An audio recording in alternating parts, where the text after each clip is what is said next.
Welcome everybody. Thank you for joining this webinar about the University Spinout Register. We're going to be enjoying a presentation for the first half of this meeting and then some more discussion about the future potential for this area of work. Knowledge Exchange UK is really delighted to be hosting this discussion, and we have colleagues from Research England and the UCI Policy Evidence Unit who have produced the report based on the Spinout Register, which I'm sure you will all remember was launched before the summer break in June. There's tremendous potential in the Spinout Register in terms of our understanding of the profile of our national spin-out landscape and how we can support it through funding and other initiatives. So I think this is really useful, valuable discussion, and one which I'm sure will just be the start of a much longer running discussion that we can all join in with, and which we'll be very pleased to facilitate on a much longer running basis with colleagues. So we have Ellen Bamford and Louise Wall from Research England. We have Thomas Coates-Ulrichsen and Jocelyn Miller from the UCI. And I will hand over to them in a second when I've done a little bit of housekeeping. I think everybody's in the room now. We are in webinar mode, which means that during the presentation, if you have questions, please could you pop them in the chat or in the Q&A where we'll be able to see them. There will be a couple of deliberate pauses to look at those questions and to make any clarifications, particularly of understanding. So that will be obvious when that happens. And then in the second half of this webinar, it'll be a more discursive approach. Because we're in webinar mode, if you could put your hand up if you have a question, and my colleague Rita, who's behind the scenes, will enable you to ask that question directly, and hopefully we can get a bit more discussion going. I think that's it. We'll get started, and I will hand over to Ellen. Great, thank you so much, Tamsin. Great, so yeah, so Jocelyn's sharing some slides for us today. So as you said, we wanted to give a kind of like a joint presentation at the start to kind of provoke thought. I say joint. The main event today is Thomas and Jocelyn talking through their kind of flagship findings from an initial analysis of the register, so really focusing on the detail of what are some of the things that it can already tell us, even with just a first kind of attempt as part of our metrics programme at Research England, to better understand what the register can tell us. So that is our kind of focus today, is to really now enable a kind of thorough dissection of the kinds of things that register can tell us already, bringing in other data alongside it as well. And as Tamsin said, we really are interested to hear about what your reflections are as institutions on both the findings of the register itself, and the findings of the analysis, how they resonate with you, but then also we want to have quite a forward-looking discussion too about what does this kind of analysis equip us to do so far, but what more would we want to be able to know and articulate in the future, and what also will be helpful to yourselves within your institution to develop the register further in the future. So just if we move on to the next slide. I'm just going to give a brief background to begin with on why, particularly from a Research England perspective, we felt the register was needed, what kind of some of the gaps in understanding and limitations of previous data were to us, and that should hopefully contextualise then what a kind of step forward the register provides us with then the richness of what Thomas and Jocelyn have been able to do at UCI using it. So won't be news to many people on this call, as I imagine a lot of you are here because it is a topic area that you're particularly interested in. But previously, prior to the register, the data available to us on university spinning out activity is what is in the current HEBSI survey, and that was limited to what is available at the university level, which means that for such a diverse activity with a huge diversity of companies that sit underneath, that this then meant that we couldn't really get into the detail of the diversity of what was really occurring in practice, and wasn't accounting for the real kind of structural differences that exist in spin-out companies, and therefore wasn't providing us with really kind of meaningful policy insights to equip our understanding and that of government as well. So that was a huge limitation of the kinds of things we would be able to say about the health and successes of university spinning out, but also a main concern was about the quality and the way in which that data was previously collected through HEBSI. Data was often reported as estimates, it was difficult to access, but also to try and attempt to collect any kind of data with a kind of colour of what the spin-out companies were doing, so around employment or investment, this required a reasonably burdensome data collection approach to get anything that was reasonably robust. So what we needed was a fresh approach, and that is what we've done with HESA through the Spinout register to then collect company level data instead. What this would enable us to do was to meet a number of different needs. So predominantly for us at Research England, this was about being able to potentially use data about spin-out companies in our funding mechanisms for deeper use in KEF, but also for us to have better evidence of university contributions through spinning out to economic growth as well, noting kind of caveats before about the richness of insights that were currently possible and that they weren't hugely through spin-out data. For other parts of government, particularly our sponsorship department at DSIT, this all stemmed from the independent review a couple of years ago, which really highlighted that to really produce a step forward in our understanding of university spinning out, that a key part of this was about more and transparent data, and that actually for government, what's really helpful is being able to comment on the health of the system as a whole, to be able to identify what policy interventions might be appropriate, and also to put us in a better standing to make international comparisons in a robust way of UK activity in universities. And then finally, the register should serve a purpose beyond just us at Research England or other departmental or government bodies, and that we wanted data to be publicly accessible for all to be able to produce better and higher quality and more meaningful analysis. So for yourselves at universities, to better understand your own activity and that of others, and use this as part of your evidence base to consider your own activity and to improve the data collection process that you all experience. But also that more widely, we wanted to enhance the quality of the discussion around this topic, which had been particularly pertinent in the years leading up to the spin-out review, and that actually we could have a really kind of rich and meaningful discussion on the topic, all driven forward by a single data source and all driven forward by a more robust data source as well. We can move on to the next slide, please, Jocelyn. Thanks. And so a key part of the development of the register was to really build on the existing successes that we have in knowledge exchange data in the UK. So building on the HEPSI survey, which is globally leading in terms of having a mandated collection and therefore a comprehensive data set. And this was really the key pillar to why the register is able to be a success as a full stock take of companies produced by UK universities.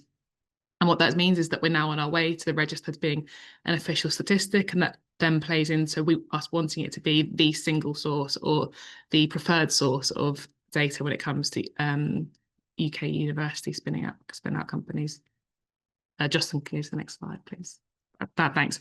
And so what that means is that for us, the register has two roles. One, as I've kind of started to mention already, that as it is the kind of ground truth, it is that sort of single baseline to capture the absolute output of our universities, and that it is transparently used for that purpose for all. How people use it may be different, but it's that there is some extent of agreement in terms of this is the number of companies and this is the identity of them. The second purpose is around the fact that it then provides a common denominator. So the register includes the sort of key identifying information about a company that then means it can then be found in other data sets elsewhere to then pull out even richer information about that company, avoiding having to do that direct collection from universities yourself. And this is a kind of flagship approach that Jocelyn and Thomas have really exemplified within their analysis today. So this is a kind of first example of how this kind of two-stage approach can work to using data collected through the HEPSI cycle. And noting this is a slightly more sophisticated and efficient system. So what we wanted to do was not just change the data that was collected, but improve the systematic approach to which we were doing so. Can you go to the next slide, please, Jocelyn? And so with that, I'll hand over to Jocelyn, who's going to talk through a kind of stellar example of how that kind of two-stage and that data linking can be used to really pull out rich information about what is an initial list and the register itself. Thanks so much, Ellen, and thank you, Tamsin and KUK for hosting us today. Good afternoon, everyone. I suppose to kick off in demonstrating the kind of analytical opportunities that the Spinout register offers, I just wanted to kind of epitomise some of those points that Ellen's just made. by showing you kind of where we were last year pre-register and then how far we've come as a result. So this time last year, if I just wind back at the system level, as Ellen mentioned, the best we had on spinouts were kind of HEBC table 4. And here I've just plotted a quick time series of the external investment metric from HEBC. And you can see in 2022-23, there was a really enormous spike in external investment figures of other spinouts, which raised a lot of eyebrows, as you can imagine, much higher than previously seen. And when you look at this by institution, we see this was largely driven by Cambridge's return. But beyond this, there was no real way of interrogating what was driving this. Was it a jump in performance across the board of Cambridge's portfolio? Was it one very successful case, something else going on in how they treated the data? So there's really no easy way of interrogating the trends we see in the data. And this also holds true for other trends, other metrics, variables like employment, for example. We can't see what is driving the year-on-year trend. Now, of course, there were attempts to delve a bit deeper, and we saw a number of studies by private providers who tried to provide lists and analyses of spinouts, but there was no way of knowing what lists they were using and who decides exactly kind of what's on and out of that list. So where does that get us to? Well, of course, we now have the register. And to demonstrate just some of the ways the line-by-line data has enacted a step change, today Thomas and I are going to present kind of our approach and key findings from our report, Powering Ideas to Innovation, which we published back in June alongside HESA's initial publication of the register data. So for this work, we were given early access to the raw data that HESA collected from universities, and we further curated it and cleaned it in parallel to HESA to create a powerful data set that could tell us more about the structure and dynamics of the spinout ecosystem. Drawing on those experiences, as I see it, there are sort of 5 analytical advantages of having line-by-line spinout data. So I'm going to talk you through those today, each in turn. So first and foremost, and it largely reiterates the point that Ellen has made, the register is a common start point, which is incredibly important. As I just showed, prior to now, we were all working off different base lists of spinouts.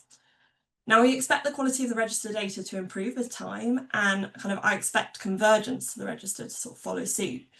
But it's really great to see actually some people already starting to use it. So Centre for Cities last week released a report looking at university contributions to cities with an analysis of spinout mobility, and that worked off the register. Similarly, we know that there's work being done in the Midlands, which is now also starting to uptake the register. So the fact that this work is all traceable back to the same list of spinouts, same population of spinouts, is really, really helpful. Secondly, and a core principle when we envisaged the design for the register back in 2023, early 2024, was the ability to link. So we wanted the register to contain a minimum number of identifiers that could then help us access other data sets and help us answer a wider range of questions, I suppose, that we have about spinning out. So in Thomas and I's first attempt at analysing this new data, I mentioned that we started to build our own data set, and we took the core identifiers that universities provided and linked them to other HESA data. So for HEP characteristics, for example, on research income. We linked it to Companies House and Fame, which is an aggregator of Companies House information, as well as Orbis, which is the international equivalent of Fame. And finally, also PitchBook, which is an investment platform some of you may be familiar with. Coverage-wise, Fame and Companies House were able to capture all of the UK registered spinouts in the data.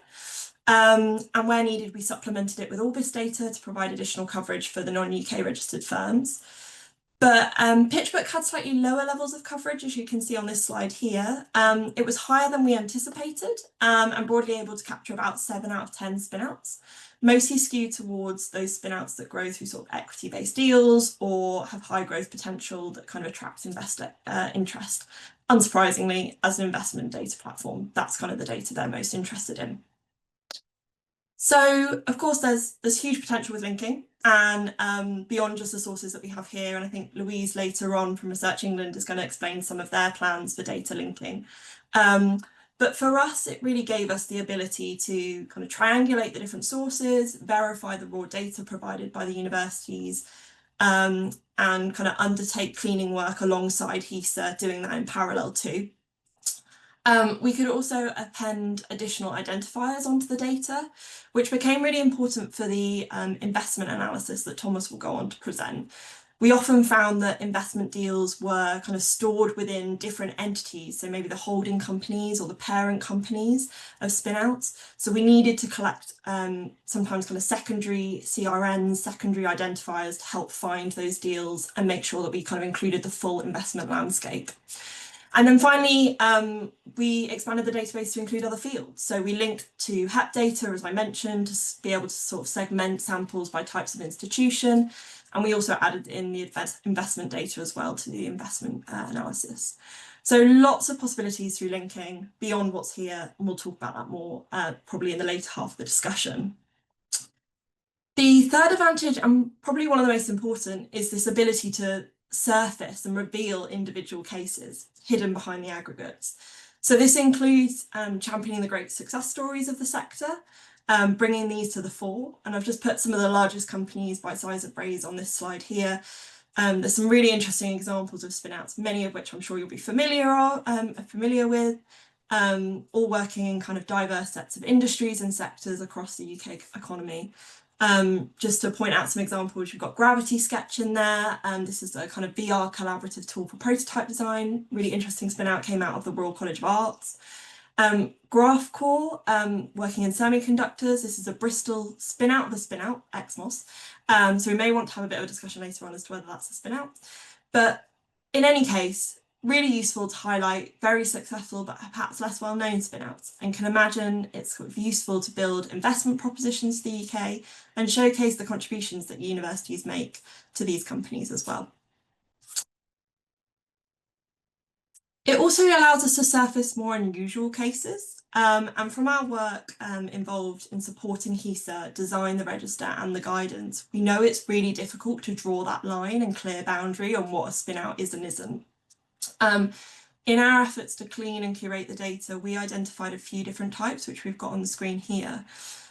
Some of these, such as spin-outs of spin-outs, spin-ins and double take ventures, where we see kind of a spin-out start and maybe fail quite early on in its journey, but a new company form that seems to take on the same IP and go on to more success. We decided to include those within the analysis and keep those within the evidence we built. But others like wholly owned subsidiaries, investment vehicles, we chose to exclude those as we weren't entirely sure that they kept kind of the core definitional principles of the spin-out. So moving forward, I think this raises a really interesting question about where as a sector that definitional boundary is set. Where's that dotted line on the slide here drawn? To ensure we capture kind of a broad church of spin-out activity that doesn't preclude kind of nascent or diverse sets of activity, but also sticks to some sort of core principles of the spin-out too. How do I do my time? Okay, I'll briefly explain the fourth and fifth advantages, which I think I'll admit are slightly nerdier points. Anyway, so just to briefly explain these. Number 4 surrounds the revealing of collaborative spin-outs. So these were interesting cases where IP was developed jointly between multiple institutions. And in the report, we attempt to kind of map out a network of these collaborations going on between institutions. Now, these companies are really interesting from a data perspective and really important to account for, particularly when considering these outcome measures like HEPSI estimates of turnover, employment, investment, because these could actually appear twice in those estimates. So now we can identify them, we can create a unique company level data set, we can remove any potential for double count. So that kind of helps support robustness of our estimates, I suppose. And finally, Thomas and I made a number of different decisions on how to treat the line by line data, what was in, what was out, where to attribute investment deals. And we kind of applied these decisions consistently across the board.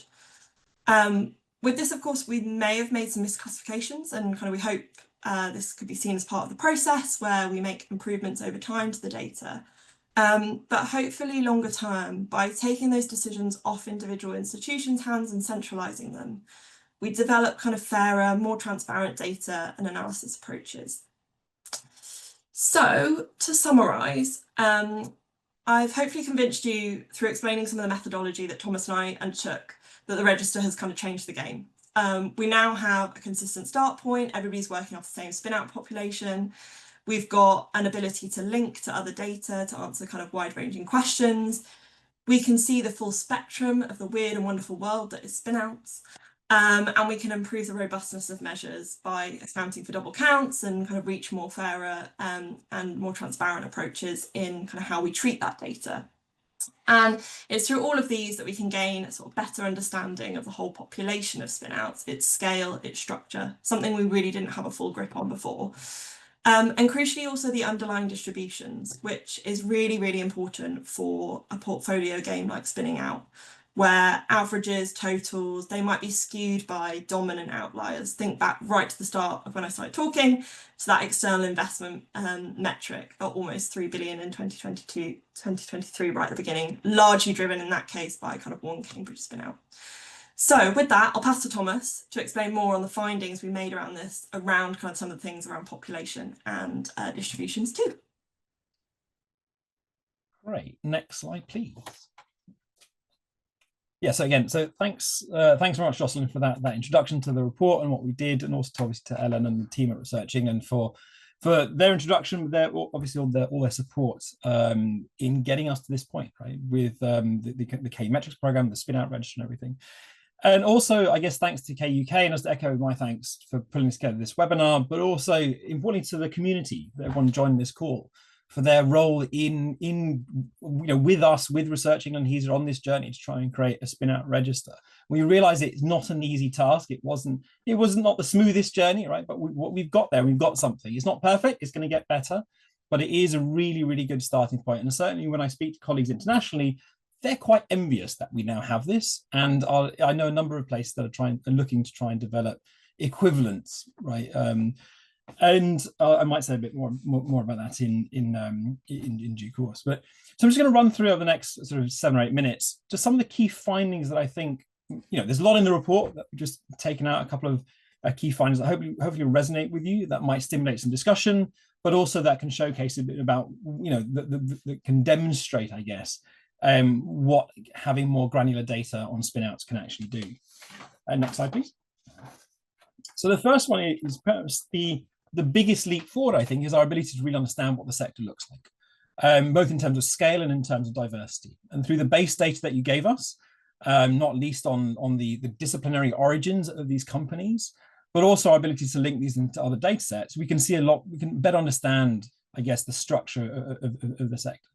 So yes, perhaps as we would expect, the majority of spinouts are coming out of the kind of life sciences disciplines, out of engineering, physical sciences. But we also, I guess, for the first time, start quantifying how many spinouts are linked to or have linked with the social sciences, with the arts and humanities, and we can see how that's changing over time. We also found, I think Jocelyn mentioned this briefly, that 77 of the companies that we identified in the data set, in the register, have more than one parent, more than one university they're linked to. And that's an interesting group of companies. Which universities are sort of coming together, which, sort of how are these companies drawing on IP from different places? Do they look different, right, in terms of their subsequent trajectories? Of course, we can look at the sectoral distribution of spinouts, and yes, many are in those places where we expect them to see, not least in pharma biotech, in healthcare devices, but also in I guess, emerging sort of strategically important sectors for the UK around AI and a wider range of software applications, crucially around semiconductors, also advanced manufacturing, but also in places like business and professional services. I think we underappreciate that. It's a huge part of our economy. I think it raised some interesting questions about what role commercializing ideas from university should play into that part of the economy too, and is venture creation into that space an important vehicle for achieving that? Next slide, next slide, please. So also, thanks to the register, we're also, I guess, now better able to start quantifying the importance of spin-out activity for the UK. And while spinning out companies is still a minority sport for most academics, only a relatively small number of academics currently get engaged in this kind of activity, the importance of driving of this mode of engagement, of mode of knowledge exchange for driving entrepreneurial activity in strategically important sectors for the UK cannot be understated. So we've looked at this in a number of different ways, and this one looks at this chart on the, looks at the share of spinouts in the top 20 startups founded between 2013 and 2024 in terms of ranked by the amount of venture capital investment raised by those companies. And what you find is quite stark, right? So pharmaceuticals and in the pharma and biotech space, 70% of the startups raising the most venture capital investment in the UK, the top 20, were university spinouts. That's the same for semiconductor companies. Okay, granted, many fewer semiconductor companies start in the UK compared to pharma biotech. Almost as many in healthcare devices, about half of those in IT, in the hardware side of IT, about half of those in materials and chemicals. So again, in some really important sectors for the UK, spinouts are an important source of entrepreneurial activity. Right? Obviously not all innovation, because large companies play an important role in many of these sectors too. What's also striking, and that's in the purple side, PitchBook classifies companies by both their industry and what they call a market vertical. But lots of places try and identify the software industry. And here, just 5% of the top startups were spinouts. But actually, when you dig behind the numbers, dig behind these companies, software, according to most of these classifications, includes everything from foundational AI through to app development, right? And there are many thousands of startups in the UK in that category. PitchBook also categorized them by this thing called market verticals, where it attempts to try and isolate those that are developing more kind of, I guess, the AI ML models rather than, I guess, companies that use and leverage those tools. And if you take that as a tag, it's about 20%. So not saying that these are perfect, just saying I think we need to better understand how we classify spinouts to try and dig into their importance. Next slide, please. We also looked at in quite a lot of detail at the investment trends at different stages of investment as part of trying to understand the dynamics and success of the spinout ecosystem in the UK. And there's a lot more in the report about that in terms of amount of investment raised by spinouts, both VC and other. But this one was quite a striking graph, I think, when we sort of were doing the analysis. And we compared the investment trends and how the level of investments are changing over time into spinouts against the amount of investment going in at each stage to the UK, the general company population in the UK that are raising VC investments. And at the pre-seed C stage, so while in the years up to 2021, the growth of investment into spinouts roughly tracked the UK government, UK company population. From 2022 onwards, this appears to start to diverge, where while we see a drop-off in terms of investment at the pre-seed seed stage into the UK general population of companies, it's not happening. The reverse is not true. The same is not true for spinouts. They seem to be bucking that trend. This was not the case at the early stage, VC stage, where we see UK companies very much mirroring what's happening in the general population of companies that attract VC investment. And with now the level of investment in both lower than what we saw pre-pandemic. So there's some interesting questions about the health of the investment landscape. There's some interesting questions to ask about how that's going to feed through in terms of pulling through a pipeline of companies in terms of that next stage of investment. Now, as a true data geek, I guess, I would say, well, let's wait and see what the next year's data shows. Is it going to go up, down, or stay the same, right? And I think, but it's worth one of those. It's worth monitoring. I think now we have the ability to do that. Next slide, please. We can obviously also look at spin-out production across universities. Sorry, this should say UK universities. I updated it. This was a previous slide I'd used for researching and presentation looking specifically at England. This is all UK universities. And again, there's some really interesting patterns and trends that are worth highlighting here. And first, and we know this, right? We know this from previous studies using aggregate data, that spin-out production is very strongly correlated with the scale of the research base. So the more you invest in research, the more you'd expect to see spin-outs coming out of the research. This seems to hold true for the UK. It seems to hold true for the US, where we have decent data across a number of the large numbers of universities. So in terms of aggregate spin-out production, the left-hand chart on this slide, the biggest research universities in the UK, Oxford, Cambridge, UCL, Imperial, Manchester, Edinburgh, produce the most spin-outs by quite a large way. But they also have by far the biggest research budgets. And of course, within each of those groups, there are those that produce relatively more than the average and those that produce relatively less. But when we normalize by the spin-out production by the amount of research, and that's the right-hand chart, the larger research universities, and I'm saying anything here from about, say, 100 million plus, so think, roughly speaking, Russell Group, roughly speaking, the cluster V of the KEF, the median spin-out production from £100 million research income is around 2, right? And that's seems to hold true for a large swathe of universities in terms of the average, in terms of groups. Now, in particular, and when you then start looking at the US, we also see for those universities that we see to be the leading spin-out producer in the US, it's also about the same amount. And this seems to be some number that seems to hold true when you look at spin-out, the amount of spin-out production when you normalize it by the amount of research. So basically, I'm saying we're not doing that badly, right? There's some interesting questions we've now asked about does that translate to investment success of these companies, and how does that compare, say, US versus UK? And we're starting to make a bit of progress in that space as well. Perhaps one of the most interesting findings from this chart for me is actually that group of universities that are out, the bigger research universities that are outside the biggest, right? That 100 to 300 million pound plus group. Think about the rest of the Russell group outside Oxford, Cambridge, and the largest one.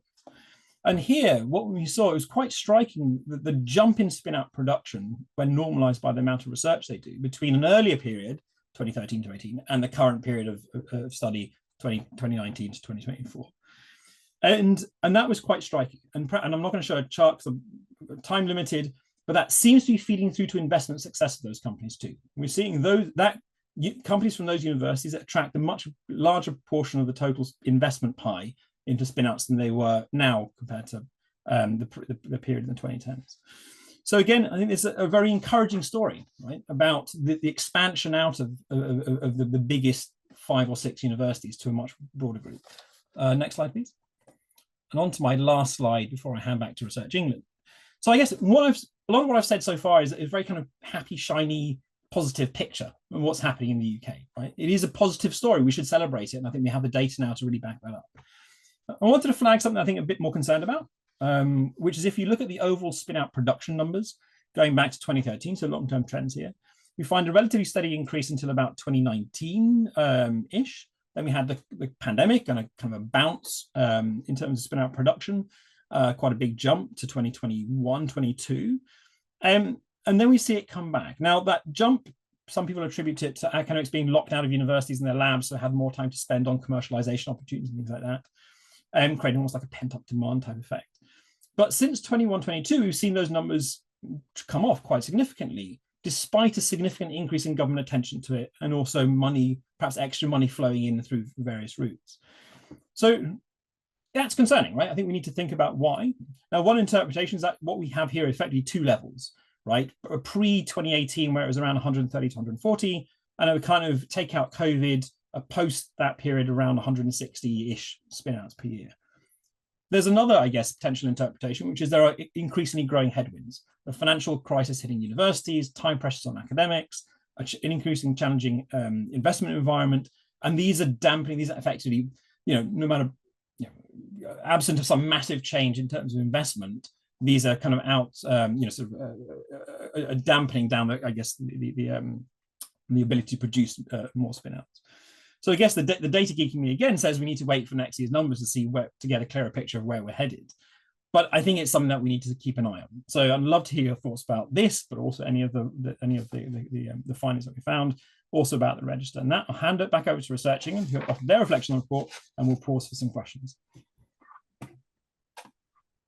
Thank you.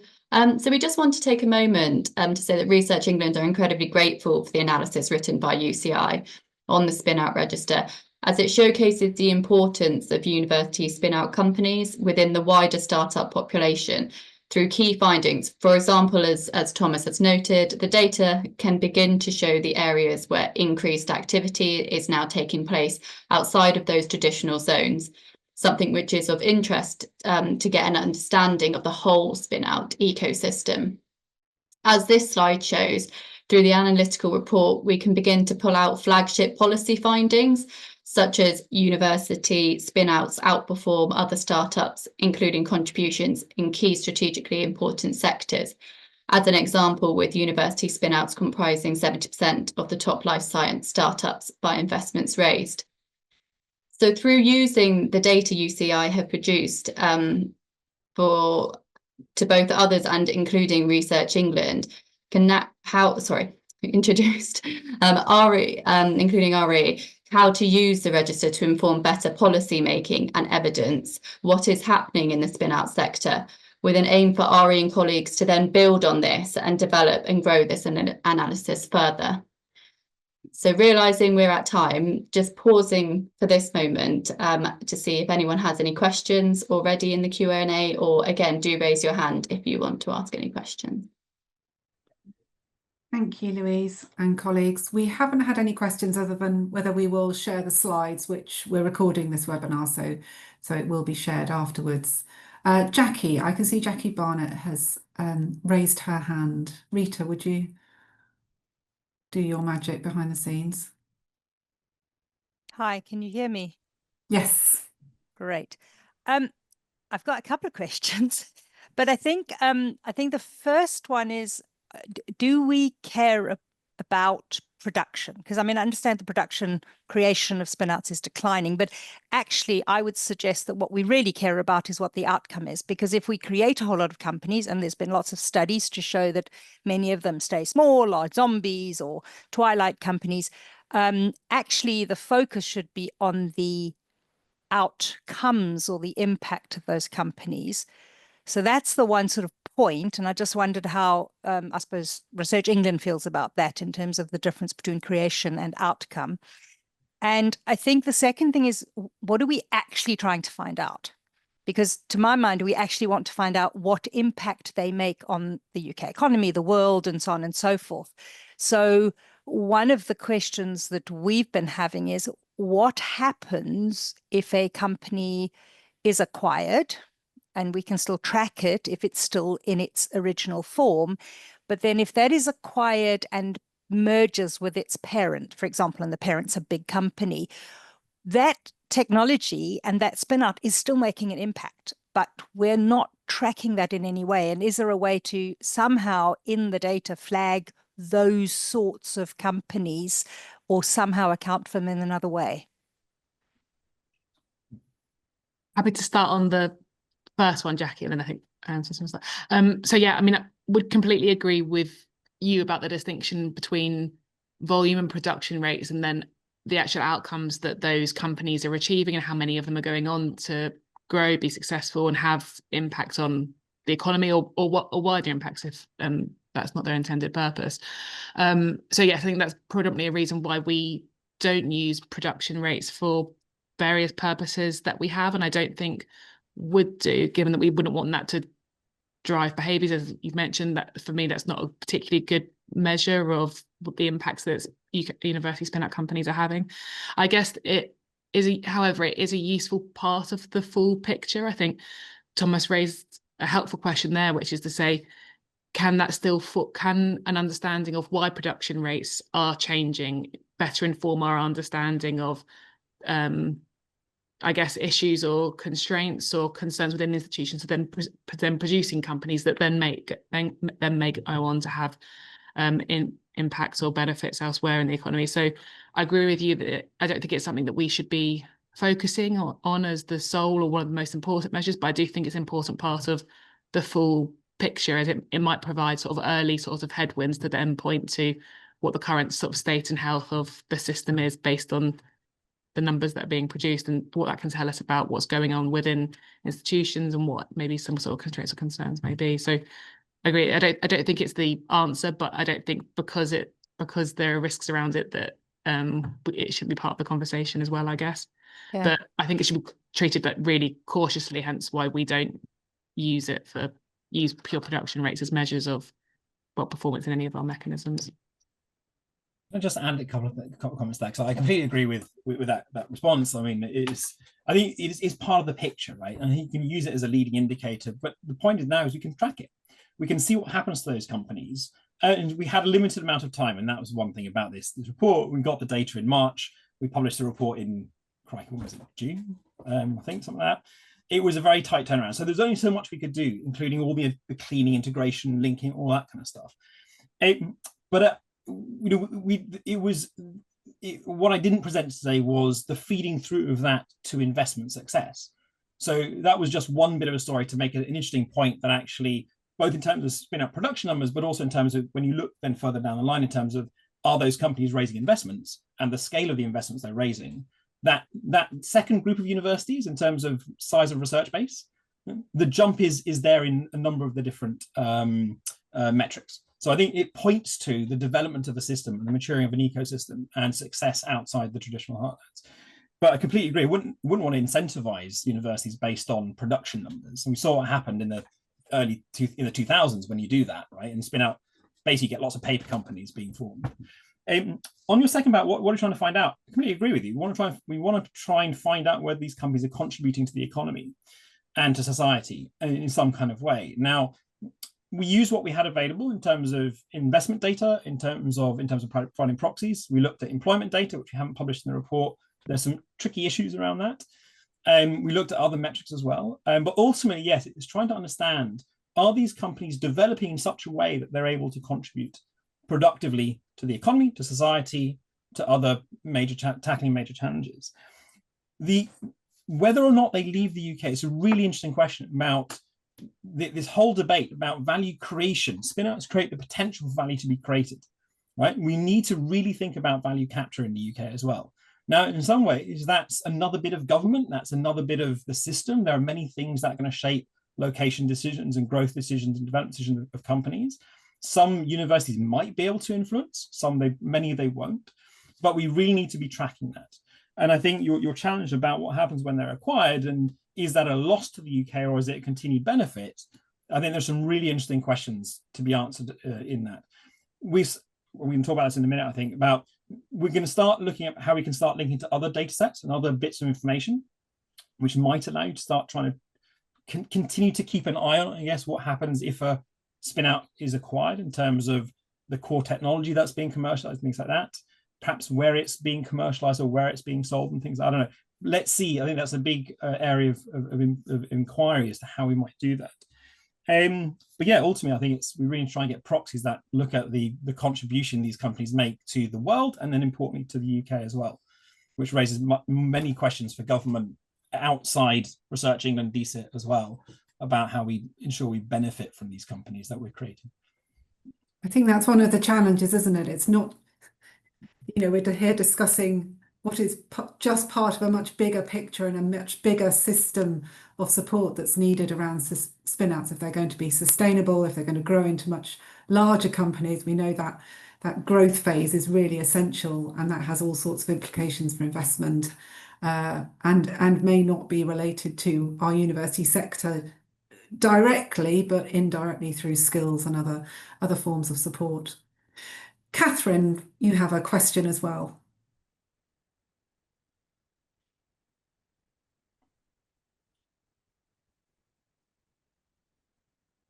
Can you hear me? Can now, yes, lovely. Excellent. Okay. So thanks for that. One of the things I'm curious about is you've now got two different ways of tracking investment in spin-out companies. So you've got investments recorded through systems like PitchBook and so on, and you've got the data historically that we've given to HESA through HEPSI. And I'm just trying to work out whether you actually had any chance at sort of correlating those two sources of data and come to a view as to whether we'd been, historically, whether we'd been missing and underselling the success story about how much has been invested in these companies, or whether the tally looks the other way. And then I guess the other issue I just wanted to raise was whether anybody else had any challenges with some of our most mature spin-out companies not wanting to be publicly sort of outed as a university spin-out company when they were at a degree of maturity, that they felt that sort of, for them, it stereotyped them as a sort of very early stage company, and we had some quite significant resistance to actually having them on a public register. I'm just interested if that's a common experience. And then I guess the third point, if I'm allowed a third one, is we've got equivalent data on student and graduate companies. And for us, that doubles the investment, not the investment, sorry, it doubles the employment figures, it doubles the turnover figures, but the investment's much lighter. And really interesting to, if there's any thoughts in that direction, but that probably will get me shot down by the sector as a lot more work. But we have a lot of data. So shall I take the first one, and then maybe Ellen, you take the second one? So on that first one, I did, and I've forgotten what the answer was, which wasn't really helpful. I'll dig into it again. I think that when we looked at it right at the beginning, when we were kind of matching the data and trying to understand whether the data was sort of decent, all that kind of stuff, was it's really hard to compare. Because I mean, I've helped a number of, I've spoken in depth with a number of universities about their HEPC figures and what they return, and I just know that they're returning different things. And so one of the things about when you have a consistent data set around investment, say, is you make choices, right? Saying, actually, well, am I going to only include venture capital investment? Well, probably shouldn't just include venture capital investment. Do I include returns that from sales in terms of sales of shares as part of a public listing? If it goes to M&A, do you so what goes into that top line, into that number, right, was not consistent, I think, in the previous HEPC figures. And suddenly now you're applying the same rules to all universities and all the spin-outs coming out from universities. You're going to get different numbers. So I think I'd almost say don't try and compare, because I think it was just, we knew there were issues of the way it happened before. I think you can start looking at it in terms of, like, I think it's not that bad. I think, if you look at a long-term trend at the sector level, particularly for what we're called the HEP-owned spin-outs, ones where universities still retain some kind of ownership, it's not too dissimilar. It's where you get the other, these other spin-outs where universities released equity in those companies, which all kinds of things can happen. And they could be quite old companies that were still raising quite huge amounts of money. Case of Cambridge, for example, some interesting examples there. Where actually you might say, well, that's not really a fair comparison because it's now 30 years after it was founded, and maybe as for consistency, we want to create a different way of looking at it. So I think that was my one comment on that. But I will go back to the aggregates and see how it compares. Ellen. Well, I think the second question, Catherine, I think it was for the group really about whether whether others have also had challenges with reporting more mature spin-outs in a publicly facing list. I don't know if it's possible to do that in this format, Tamsin. Quick poll. I guess there was the option of creating reporting it as a stealth company if there are significant concerns, but I think there was supposed to be the exception rather than the rule. Can you hear me? I'm not sure whether you can still hear me. Yep. Yeah. Okay. Yeah. So we have quite a sizable, without outing it here, quite a sizable one in stealth for that reason. But we can't. That's not a sustainable situation. We just couldn't resolve the argument this year. No, I think that when we were trying to design the register, supporting the design work of the register with Hughes and Researching, it was a very, very long discussion. I remember in London at Hughes' offices about how do you deal with this kind of issue where revealing it publicly would perhaps threaten the competitiveness of the company, for example. And that was what drove, I think, the need to have a tag, which was, this is still in kind of a stealth mode and will not be included in the register. I guess we were a bit nervous, say, what happens if a university reports all its companies like that? And I think there was a feeling that that would be unreasonable, that many of them are effectively operating in the public domain. But yeah, I mean, that was a long discussion topic, and not an easy one. And I guess the final question was about the startup companies as well, particularly those led by students and graduates. And I think naturally, I think everyone's thought, like us, I know Thomas as well, institutions like yourselves. I think naturally you do think, we've managed to achieve this for spin-out companies, and we've, as Thomas and Jocelyn presented today, already tells us interesting things. Would it be great if we were able to tell those interesting things about another part of the startup population from universities as well? So yeah, I think it is a natural thought. We want to be able to best represent the entirety of what it is that universities contribute to in the positive sort of benefits that we have towards particularly the economy as well. I think you mentioned already, Catherine, that that would be an even harder task, particularly for universities, in tracking down those companies returning that data as well. And I think that's part of the consideration for us. There's nothing immediately in plans to do the same for startups, but I think it is an important caveat to make when talking about a lot of these conclusions about spin-out companies, is that it is only part of the picture as well. So I think, yes, one consideration is how difficult the data collection would be for yourselves, but I think also it was challenging enough for the spin-out register to come to an agreed definition between ourselves, but then also with HESA through consultation with yourselves, that we reached a sort of agreed definition for what a spin-out company was. And so I think that would be another very challenging prospect for startups as well, and how particularly student graduate ones. I think staff will be slightly easier. So yes, I think it's a challenging one, but you're right to raise it as a spin-outs aren't the entirety of what. I think it's really important they don't get lost in the debate, because actually we've got some great companies coming out, some great energy. It's a useful thing that we do as universities that has economic impact. And so as long as they don't get lost in the debate, then maybe there's a lighter touch way, because we collect quite a lot of data through HEPSI already on those in terms of in the aggregate. Yeah. Can I just add something to that? So one of the benefits of having a spinout register where it's not perfect. I think we'll see a couple of iterations where it will get better. It'll get more robust. Everyone will get comfortable with the definitions and reporting things like that. But in principle, you've now collected the population of what we define as a spinout. So there's an interesting question now about if you have the population as opposed to a sample. You also know that it's certain if a company has a link to the university that is not a spinout, the question is, what is that company? Now, you could define that company in a light touch way as a startup, right? So the question is, can you use, a lot of these investment platforms, Crunchbase, PitchBook, Boho, a lot of them are trying to identify effectively alumni of the founders who are alumni of universities.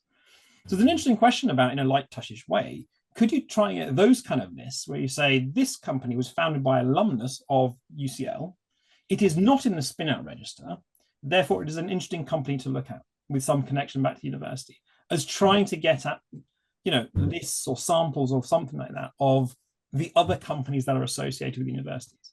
Now, not trying to volunteer or anything, right? I'm just saying there seems to be, once you have the population, you can also do the exclusion thing as well. So if you have confidence that it is indeed the population. Thank you. I'm very aware that we're having such an interesting discussion that we're now well past our attempt to do the last bit. I don't know. Ellen, yes, we've got about 8 minutes till the hour. So if the floor's yours to use as you wish. How it goes, and then we can answer questions on the report or these other questions as well. Yes. So let's move on, I think. Should we really quickly, maybe Louise, whiz through some thoughts from us about what's next, then we can have time for at least a question or two on what's next. Yeah, of course. So what's next? We've divided this into a two-pronged approach. So the first prong is to enrich the data, with our ambition being able to see what the health of the spin-out sector is and being able to share those findings and new data with the community as we continue to expand our knowledge. So in doing this, a specific example could be that we are looking to see the value of UKRI interventions and what we may want to build into future funding rounds, such as the Connecting Capability Fund, something like that. So as this slide shows, we are starting the development of our ideas in conversation with the sector about how this data can be used, currently with 2 areas of interest being to better characterise growth pathways and providing evidence to inform state policies.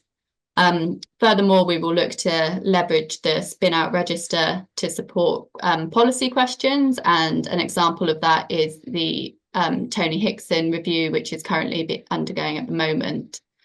I'll skip on to the next slide just for. So the second prong is to develop a spin-outs dashboard. We want to do this as having better data captured by the register is one thing, but importantly, as we have seen today, being able to do the analysis and draw out key findings through various methods is incredibly important to grow a better understanding of what the data shows and then how this can be implemented. So what we're aiming for is the Spinout dashboard to enable us to present the data through a user-friendly page, allowing users to be able to do their own analysis of the data more easily. We're doing this in 2 stages. So firstly, the prototype dashboard will be a static dashboard showing some of the key findings drawn out from this analysis of the register through a series of graphs and some narratives. Moving forward, we will begin to develop a fully functional version of a dashboard early next year. This will show how the Spinout register data can be used through interactive graphs and narratives to support those, with the aim to end up with a dashboard which can be updated as and when new data collections are happening. and thus providing a tool to see comparisons of the data over the years and where changes in growths are happening. I will stop there, but the next slide. So these are some of the discussion questions that we wanted to pose to the group today. We've only got limited time, so it might be best if people have 30 seconds to read them, and then any of those you'd like to comment on in any particular order is absolutely fine. And perhaps if there's a way that people can contact one of you, all of you afterwards, you could maybe put an email address in the chat, and we can, or I mean, people are always welcome to contact me at Knowledge Exchange UK, but it might be if one of you is willing to be a recipient of comments and questions, then that would be great.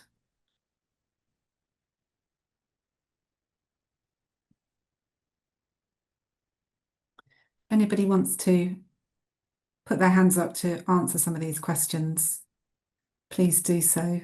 I know that people are probably leaving for other meetings or lunch in 5 minutes' time. Or And I guess we'll be making the recording available afterwards, so you'll have a little more time to reflect. yes, and there was a question earlier about sharing the slides, which we'd certainly be happy to as well. Yeah. Or I guess generally, even if not in relation to these questions in particular, general reflections are also very much welcome on the production of the register so far, sort of general feelings from yourselves or amongst your or within your institution about whether you can see yourselves using it or not, or more or less in the future, those sorts of things. Any general feedback is welcome. I mean, I think there's a fine line, isn't there? That there's a delicate balance, rather, between, obviously we wanted to move on to a better and more transparent view of our Spinout landscape. There's a point at which maybe we're trying to do too much, and I think it is a delicate balance. You know, thinking about burden on institutions in terms of providing ever more granular data, but enabling organizations and individuals who aren't involved in the creation of spinouts to understand better which companies, you know, really matter in terms of analysis. And you know, nobody's mentioned rankings, but you know, we all know, you know, every time one of those reports that Jocelyn referred to right at the top of the presentation, every time an independent report came out, it had a slightly different ranking of institutions based on slightly different criteria, and that was something we were really concerned with and really wanted to kind of put a full stop on, or at least better understand how those rankings were being produced. I don't imagine there's any intention of producing a ranking from your point of view, Ellen or Thomas. No, I don't think that'd be particularly helpful at all. I tend to swell as far away as rankings as I can. Yeah. I mean, insights, like there's an interesting question about, is there appetite for university level analysis, right? So forget rankings, but you know, where different universities sit in relation to others, not in a ranking type thing, but so that's a really interesting. We tended not to do that and focus more on aggregates and groupings and things like that. But you know, when you look at the university level data, there's some interesting stuff there. It does, and this is the thing, the power that by having company level data linked to specific universities, and you can start linking to other types of investment data, employment data, location data, you can start seeing certain trends and patterns. So it's an interesting question. Yeah. And I guess on the point of granularity as well, and this is practically something that UCI struggles with try to tackle with the analysis itself, which is this idea of, we do want to know how, like, the impacts and effects of spin-out companies in different sectors, different regions of the UK, what that means for the contributions that universities are making, particularly to economic growth in particular. And so then you get into the territory of, well, in some places there only be one or two institutions producing large volumes of companies, and so then you end up in quite a tricky situation. So yes, it's an interesting balance of this type of quite relatively focused activity in what is quite a diverse and much larger sector. Yeah. And I think the questions that Jackie's asked in the Q&A, which I think it might be easier to answer offline rather than in this forum. But I think, you know, Thomas, Jocelyn, when you were starting on this report, and you knew that the data was probably going to raise more questions than it answered initially, and that process is ongoing, isn't it? As you kind of have to go back to individual institutions to clarify the inputs they've made and perhaps resolve some of those wider differences in interpretation of what HEBSIS asks for and the data that is entered and results in the register. So that's an ongoing process, I think. Yeah, I think we just need to see it as such, right? This in my head, right? Yeah. Personal view, caveat, all that kind of stuff. Seeing this as a multi-year 1, 2, 3 iteration thing to get right. There's that first phase where everything was new, right? Everyone was interpreting it, with this guidance and all that kind of stuff. But we can now see all the data, and that's in some ways we have light has been shone, and sometimes it's great and sometimes a bit uncomfortable. And a number of universities, the biggest challenge was the universities submitting wholly owned subsidiaries, their subsidiary companies that are vehicles to commercialize things from their universities, tech transfer offices or overseas campuses. And, we can see them now. Now, should they be in? Are they really spinouts? They're an interesting category of thing, but maybe it shouldn't be in a spinout register. I think it raises those questions that we can then try and answer and hopefully improve and tackle through subsequent iterations. But yeah, it's a fascinating world, and I think it showcases what universities are doing to try and maximize the value of what they have and the impact of what they have. So yeah, and as you alluded to, I think the effort and the contribution that has gone into creating the spinout register and the further analysis is a real testament to the enthusiasm that people working in the sector have for getting this right as much as possible and for talking about what they do and making it more visible. We will bring the webinar to a close there as we're at 1 o'clock. As I say, you've got some emails in the chat if you want to respond to these discussion questions directly to Thomas, Ellen, Louise and Jocelyn. We will make the webinar available on our website so you can watch it again and have a look at the slides in leisure. Do read the report. It's a good read, and it's got some really interesting conclusions and questions that will make you think in there. I'm sure this is a topic that we will come back to again in other webinars, and of course at our annual conference. It was a good opportunity to talk about spinouts. But thank you all for joining us. Thank you to our speakers, Jocelyn, Thomas, Ellen and Louise. And I will wish you a good afternoon.